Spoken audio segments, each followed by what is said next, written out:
take a picture.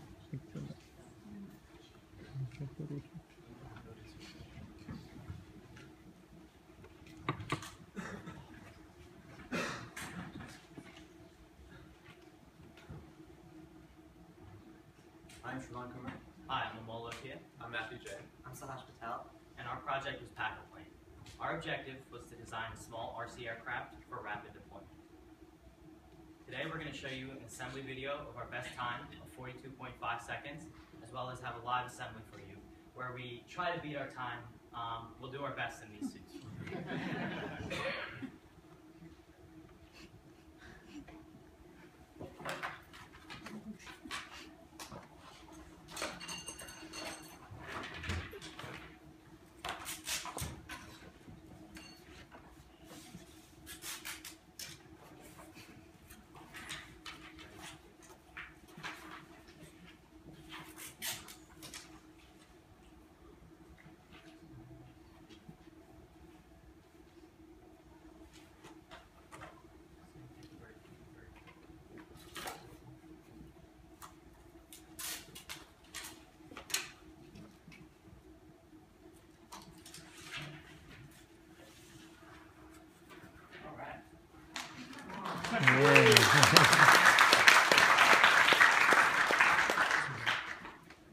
It's a fully assembled plane, and somehow we were able to beat our previous time.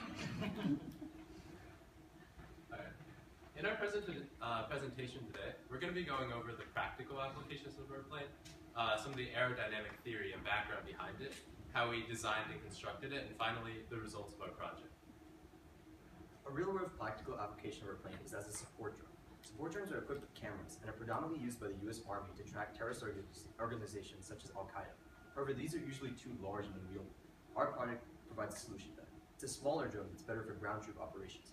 The Red Cross would also like to use smaller drones in disaster relief operations. Our initial specified goals to have the parts of the plane fit within the box, which is 12.5 by 7.5 by 4.5 inches. Also, rapid deployment with assembly time of less than 2 minutes was also achieved. Our optional goals included a weight of 16 ounces and a maximized wing size of 42 inches. So before going into the details of our plane, we'd like to talk about the aerodynamics behind flight in general. So there's 4 forces that govern the flight of any plane. The weight is simply the force of gravity pulling down on the plane. The thrust is the forward force provided by either the propeller or the engine. The drag is the resisting force provided by friction with the air or disruptions in the airflow. And the lift is the elevating force, and this is caused by differences in air pressure below and above the plane. In addition to this, we have 3 axes of rotation on the plane. So the roll axis allows the wings to go in opposite directions and complete a roll of the plane. The pitch axis allows the plane to tilt forward and back, depending on the vertical movement of the horizontal stabilizer. And the yaw axis allows the plane to spin, depending on the left and right movement of the vertical stabilizer. In addition to this, every plane has 3 main parts. The fuselage or body connects all the parts of the plane together. The wings are mainly responsible for providing the lift on the plane, and the tail, which is made up of the horizontal and vertical stabilizers, provides a steady flight. The control surfaces are hinged sections that are located on the wings and tail, and these are able to be controlled by the pilot in order to maneuver the plane in the air. The ailerons provide the roll of the plane, the elevator provides the pitch, and the rudder provides the yaw. And in addition to this, there's flaps on the wings sometimes that tilt downward and provide additional lift and drag on the plane. These flaps are mainly used in larger aircraft. And it's also important to remember that not all the control surfaces are necessary on one plane. You can use a combination of 2 or 3 of them and substitute for others. So when designing our wings, we kept 3 main calculations in mind. First was the wing loading, which is the weight of the plane divided by the wing area. And the wing loading is directly related to the minimum speed the plane must maintain in order to stay in flight. So for a glider style plane like ours, we wanted a wing loading of about 8 ounces per square foot. And the aspect ratio is the length of the wingspan squared divided by the wing area. The aspect ratio determines the stability of the plane in flight. And again, for a glider like ours, the aspect ratio, the target was a 6 or greater. And the final calculation was the angle of attack. So the angle of attack is the angle at which the wing meets the oncoming air. So by changing this angle, you can maximize the lift on the plane. But once you reach the stall angle, you've already maximized your lift and can go no further. An important component of the wing is the airfoil. So the airfoil is the cross-sectional or side view of the wing. And by changing the shape of the airfoil, you change how the airflow goes around the wing.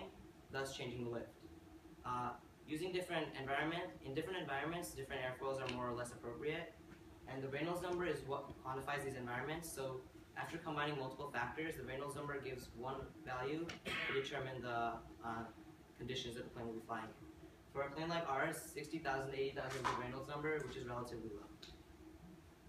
Plane prototyping. This is the process that we actually went through to design our plane.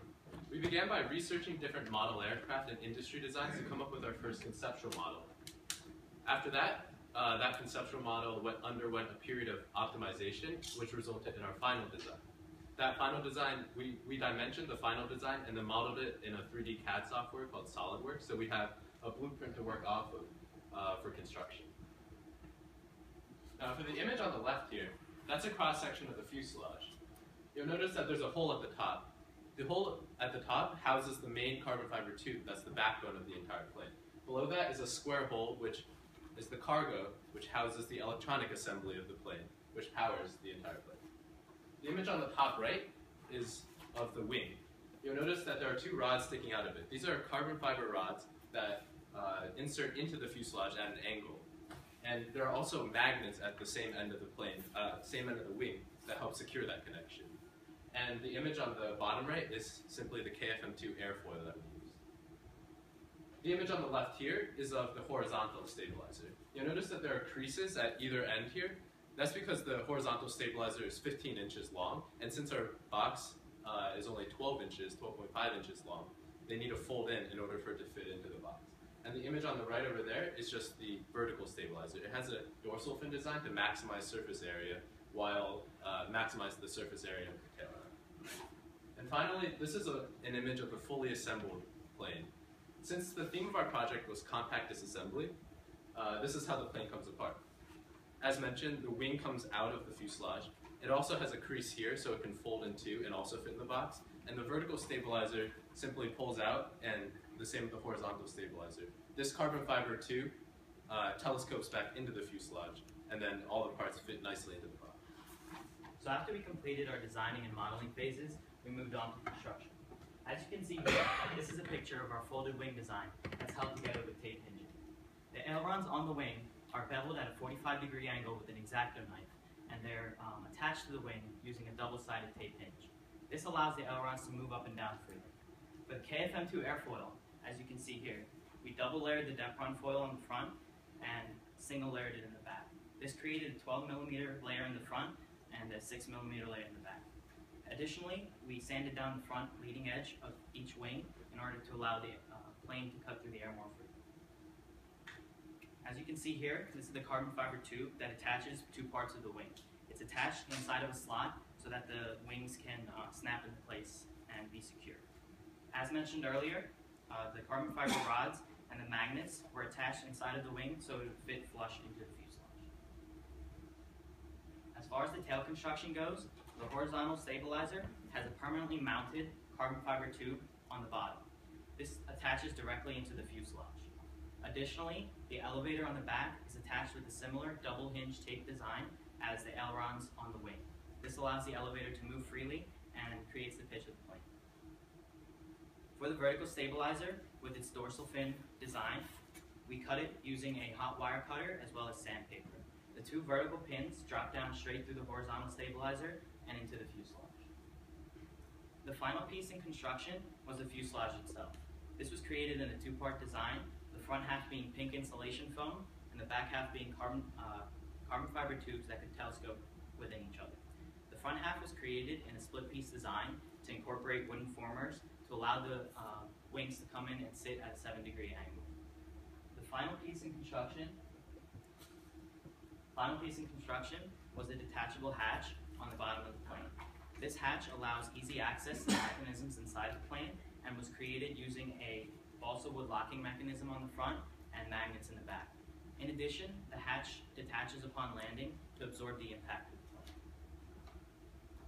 After building the skeleton of the plane, we had to insert the electronic assembly which actually powered the plane. Of course, there was a battery which provided electricity to all the parts in the electronic assembly. In addition, there's a receiver which took transmissions from a remote control on the ground, and that relayed messages to the electronic speed controller and the servos. The electronic speed controller took the message and passed it on to the motor, which controls how fast the propeller spins, which in turn controls the speed of the plane. The messages sent to the servos control the movement of the ailerons and the elevator, which controlled the direction of flight.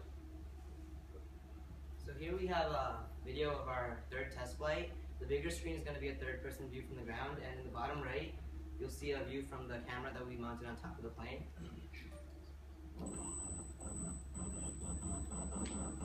So the initial jerking motion you see is because of the throw launch that we employed. This provides momentum to the plane without requiring any excessive landing gear. At a height of 50 to 70 feet, you can see the plane quickly stabilizes. That's because of the 7-degree angle, which we call a dihedral, and the large wing area. And when the plane's turning, notice how the wings go in opposite directions. That's the roll of the plane. By using the ailerons and elevator to turn, we eliminated the need for a rudder. Right there you see the plane kind of hover in the air. That's because due to the low wing loading of our plane, we had a very low minimum airspeed. And when the airspeed matched the speed of the wind coming against it, the plane hovered in place for a few seconds. This was a completely controlled maneuver and actually displayed the maneuverability of our plane. What you see here is actually the third test flight of our plane, and this was the first test flight in which we mounted the Mobius action camera on top. This camera, of approximately 2.4 ounces of weight, increased the total weight of the plane from 13.6 ounces to 16 ounces. Because we mounted the camera on the center of gravity of the plane, this increased the stability greatly and allowed the plane to be stable throughout its flight.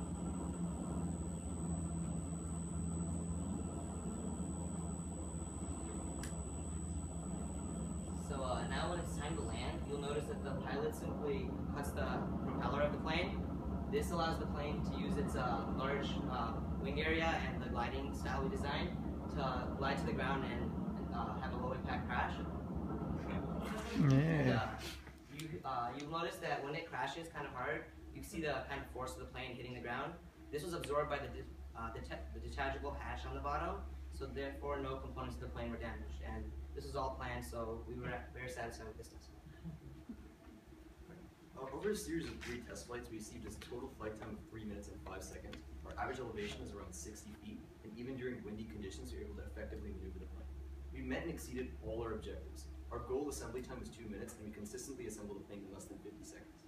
Our best time before this was 42.53 seconds, as we said before, and also all the parts were able to comfortably fit within the shoebox. We even met our optional goals of a weight of 16 ounces and a maximized plane size of 42 inches. It's important to remember that this is a proof of concept prototype order.